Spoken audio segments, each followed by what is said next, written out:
बिस्मिल्लाहिर्रहमानिर्रहीम। अस्सलाम वालेकुम। आप देख रहे हैं वॉइस ऑफ आल और मैं हूं आपका होस्ट सलमान सईद।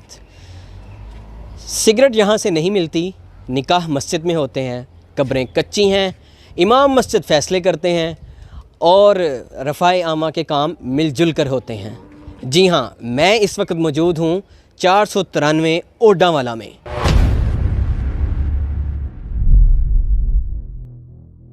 आप देख सकते हैं इस वक्त हम मौजूद हैं गांव के कब्रिस्तान में।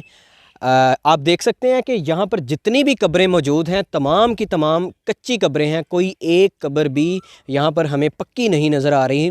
यहाँ के लोगों का ये कहना है, ये मानना है कि जिस तरह हम समाजी इक़दार को मद्देनज़र रखते हैं इसी तरह हम मजहबी इक़दार को भी मद्देनज़र रखते हैं।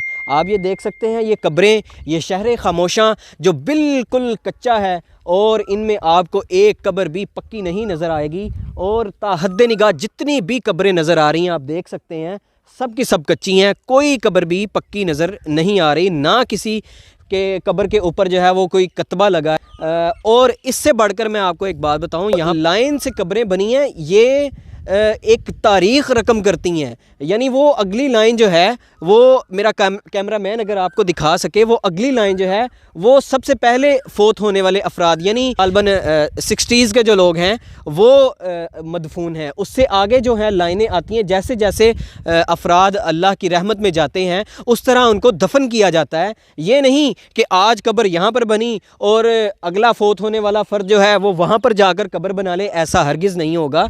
गाँव के अंदर एक फ़लाही तंजीम मौजूद है जो कि गरीब अफराद, मुस्तहिक अफराद की मदद करती है। इसके अलावा गांव के टूटे फूटे रोडों की मुरम्मत करती है। इसके साथ साथ फ़ौत शुदगान अफराद जो हैं उनके घरों में उनको फैसिलिटेट करती है। इसके अलावा और बहुत कुछ होता है इस फ़लाही तंजीम के अंडर। इस वक्त हम मौजूद हैं गाँव की मस्जिद में। कहा यह जाता है कि इस मस्जिद का ना तो कोई नाम है और ना ही इस मस्जिद का किसी मसलक के साथ ताल्लुक़ है। हमारे साथ इस वक्त मौजूद हैं इस मस्जिद के इमाम हाफिज़ मोहम्मद अमीन साहब। मुझे ये बताइएगा सबसे पहले कि इस मस्जिद का किसी भी मसलक से कोई ताल्लुक़ नहीं, क्या वजह इसकी? मसलक से ताल्लुक़ ना होने का मतलब ये है कि इस मस्जिद पे लिखा नहीं हुआ है कि ये मस्जिद फ़लाँ मसलक की है। हर मसलक का आदमी यहाँ आकर नमाज़ पढ़ सकता है, इबादत कर सकता है। यहाँ सिर्फ़ इस्लाही मज़ामीन और कुरान और सुन्नत की सही तालीम पेश की जाती है। हाफिज़ साहब मुझे गांव के हवाले से बताएं, गांव इतना वेल मैनेज आखिर कैसे हुआ? इसकी तारीख़ क्या है? कब्रें कच्ची हैं, निकाह मस्जिद में होते हैं, कोई धूम धड़का नहीं होता, कोई धमा चौकड़ी नहीं होती, इतना वेल मैनेज्ड और इस्लामी इक़दार और समाजी इक़दार ये आखिर कैसे हुआ, कैसे ये मुमकिन पाया? असल में यहाँ अरसा दराज से मदरसा कायम है, तो मदरसा की वजह से यहाँ हर वक्त जय्यद उलमा मौजूद रहते हैं। शुरू से ही तकरीबन 90 साल हो गए हैं यहाँ इदारा कायम हुए। तो इस इदारे में उस वक्त से बड़े बड़े जय्यद उलमा पढ़ाते रहे हैं। तो जब इतने उलमा मौजूद हों एक मस्जिद में तो फिर लोगों की तरबियत पे कुछ ना कुछ असर पड़ता है कि अगर इन लोगों को कोई बात दीनी लिहाज से समझा दी जाए कि ये बात सही है या यूँ कहें कि ये शरीयत के लिहाज से ज़रूरी है तो ये लोग उस पे अमल करते हैं। यही वजह है कि ये जिन बातों का आपने तज़किरा किया है वो बातें इस गाँव में पाई जाती हैं और कोई मुखालफत या मुज़ाहमत भी नहीं है। हमारे गांव की हदूद में जब कोई दाखिल होता है तो वो ख़ुद ब खुद अपने गाड़ी की मौसीकी बंद कर देता है जो इस इलाके से वाक़फ़ है, और गांव से गुज़रता है तो फिर जाकर चलाता है। अगर रास्ते गांव में चलाए तो उसको रुकावट करने वाले कोई ना कोई मिल जाते हैं जो पूछते हैं क्यों चलाते हो। उनको समझाया गया कि निकाह मस्जिद में होना सुन्नत है, इसमें सादगी भी है, फ़जूल रस्मों से परहेज़ हो जाता है, बाजमात नमाज पढ़ के बावज़ू हो के जो निकाह होगा ज़ाहिर है बरकत वाली चीज़ होगी।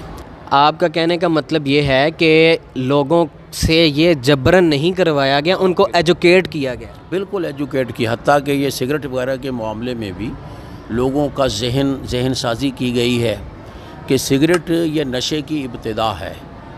जो सिगरेट नहीं पीता वो नशा नहीं करेगा, یہاں عموماً کوئی فائرنگ والی لڑائی نہیں ہوتی ہے. اختلاف تو ہو سکتا ہے، وہ بھائیوں میں بھی ہو جاتا ہے، آپس میں لڑ پڑتے ہیں، لیکن بس زیادہ زبانی لڑائی ہوتی ہے. زبانی لڑائی ہوگی، زیادہ ہوا، کوئی دول دپا ہو گیا، اس کے بعد پھر ان کی صلح کروا دی جاتی ہے یہیں. اگر بالفرض کوئی غصے میں تھانے چلا جاتا ہے تو تھانے کو اپیل کی جاتی ہے کہ آپ ان کو واپس بھیج دیں، ہم ان کی صلح کروا دیں گے. بات کا لب لباب میرا جہاں تک خیال ہے وہ یہ ہے کہ لوگوں سے یہ جبرن نہیں کروایا جاتا، ان کو ایجوکیٹ کیا جاتا ہے، جس کی بنیاد پر وہ اسلامی اور سماجی اقدار کو اپنائے ہوئے ہیں. گاؤں کے جنرل سٹور پر ہم موجود ہیں اور یہاں سے ہم پتہ کریں گے اور یہ چیک کریں گے کہ کیا سگریٹ یہاں سے واقعی نہیں ملتی. تو آئیے ذرا ہم دیکھتے ہیں. جی السلام علیکم. وعلیکم السلام. جی کیپسٹن یا کوئی گولڈ لیف سگریٹ مل جائے گی؟ بھائی یہاں پہ کوئی بھی سگریٹ نہیں ملتی، پورے گاؤں کا یہ متفق کا فیصلہ ہے. کیوں اتنی بڑی آپ کی دکان ہے، سگریٹ نہیں ملتی؟ اس لیے کہ پورے گاؤں کا متفق کا فیصلہ ہے کہ یہاں پہ ہم سگریٹ گاؤں میں کسی دکان پہ بھی نہیں رکھتے. کیا وجہ اس کی، کیوں نہیں رکھتے؟ متفق کا فیصلہ کیا ہوا ہے. کس لیے کیا متفق؟ اس لیے کیا ہوا کہ اس سے بچے جو ہے نا وہ متاثر ہو رہے تھے، وہ نشے کی طرف آ رہے تھے، اور اس وجہ سے یہ لوگوں نے مل کے، بڑوں نے یہ فیصلہ کیا ہوا ہے. یہ وہ جگہ ہے جہاں پر شام کو گاؤں کے لوگ اکٹھے ہوتے ہیں، بیٹھتے ہیں، گفتگو کرتے ہیں، مختلف موضوعات پر تبصرے کرتے ہیں. ہمارے ساتھ اس وقت موجود ہیں گاؤں کے لمبردار صاحب. جناب کیسے ہیں آپ؟ اللہ کا شکر الحمدللہ. جی یہاں پر بیٹھنا آپ کا کیسا ہے؟ یہاں پر کیا کرتے ہیں آپ یہاں پر بیٹھ کے؟ ویسے گلاں ملیاں جڑیاں، کسی دی صلح، کسی دا کچھ ہمیں چلتا جی سسٹم. مجھے یہ بتائیے گا گاؤں کا اتنا مربوط نظام یہ آخر کیسے ہے؟ یہ جی ساری ساروں نال زیادہ ساڈے حافظ صاحب دی محنت ہے جی، وہ کرتے ہیں جی. ٹھیک ہے نا گل جی. وہ بزرگاں دی ریت چلتی آ رہی ہے جی، بھی مطلب باہر نہیں، تھانے کچہری نہیں جانا، اتنے بیٹھ کے فیصلہ کرنا. ساڈے جڑے دادے سی انہاں دا آپس چ جا معاملات بہت اچھے سی. ہاں جی. کسی کا کوئی جھگڑا وغیرہ ہو جائے تو وہ آپ ڈیل کرتے ہیں؟ تقریباً کرتے ہیں. صحیح ہے. یہاں پر مجھے یہ بتائیے گا کہ یہاں پر کوئی چوری چکاری یا اس طرح کا کوئی مسئلہ ہے یہاں پر؟ بہت کم، نہ ہونے دے برابر جی. پیرا کھڑتے ہیں نا اسی پنڈ پیرا نکلتا تقریباً 16 بندیاں دا. آپ کے پیرے کی ٹیم بنی ہوئی ہے آپ کہہ رہے ہیں؟ نہیں پورے پنڈ دے. مثلاً یہ ہوتا ہے بھی اس گلی چو اج 4، کل اس گلی چ، پھر اس گلی 4، ایس کر کے جی. یہ آپ مل جل کر کرتے ہیں؟ مل جل کے پیرا دیتے ہیں جی. زبردست. تو یہاں پر مطلب یہ ہمارے ساتھ بزرگ حضرات بھی ہیں اور بچے بھی ہیں، بوڑھے بھی ہیں، سارے یہاں پر شام کو یہی روٹین ہے آپ کی؟ آپ یہاں پر آ کر اس طرح سے بیٹھتے ہیں؟ ہاں جی تقریباً شام نو مختلف لوگ بیٹھ جانے آ کے جی. اسی آپ تو بیٹھنا ہی بیٹھنا ہوں. کوئی ساڈے بزرگ عماس حنیف صاحب یا عزیز اللہ صاحب جو کوئی بھی ہے مثلا بیٹھ جاتے ہیں جی، اپنی گفتگو کرتے رہتے ہیں پنڈ دی. ہمارے گاؤں میں شادیاں جو ہیں وہ بڑی سادگی سے ہوتی ہیں. کوئی ٹول ٹمکا نہیں ہوتا، نہ کوئی فائرنگ ہوتی ہے. جو بارات آنے آتی ہے باہر سے اس کو بھی سمجھایا جاتا ہے یہاں آپ نے کوئی فائرنگ وغیرہ نہیں کرنی ہے. اور شادی میں جب نکاح کا ٹائم ہوتا ہے تو مسجد میں کیا جاتا ہے. ہر نماز کے بعد جب کبھی بارات آتی ہے وہ نماز کے بعد آ کر نکاح کیا جائے گا. یہ تھی وہ خصوصیات جو اس گاؤں کو، اس قصبے کو دوسرے قصبوں سے منفرد کرتی ہے. ناظرین میں اب آپ سے اجازت چاہوں گا، لیکن اجازت سے پہلے میری آپ سے یہ درخواست ہے کہ آپ ویڈیو کو لائک کریں، شیئر کریں، کمنٹ کریں اور ہمارے چینل کو سبسکرائب کریں. بہت جلد آپ کے سامنے اگلی ویڈیو لے کر حاضر ہوں گے. تب تک کے لیے مجھے دیجیے اجازت. السلام علیکم.